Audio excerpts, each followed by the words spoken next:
politics ezirimu bwa kati Mbabazi yagambye ngo ali mu 21st century politics.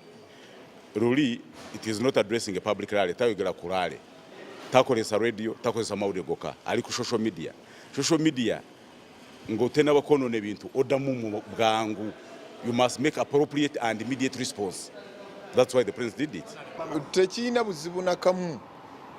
Chairman wa party, a retired general nam officer, operations n'enkola ye tefaanagana ng'eyaffe y'aba civilian bwe tulowooza. No.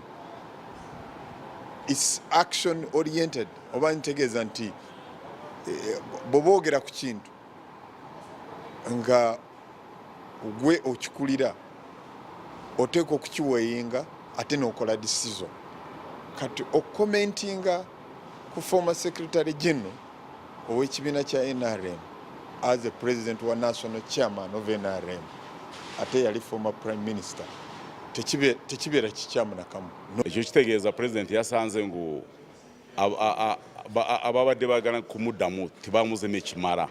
President n'avayo n'akola property response n'addamu ebyabadde asuubira kuddamu. Ate president n'agamba ngu oba ogamba NRM mbi oba waliwo ekikyame mu NRM ate obadde secretary general na prime minister oyinza kublaminga government ate obadde prime minister. Ekyo president kyaleese kati mu debate kye president aleesemu.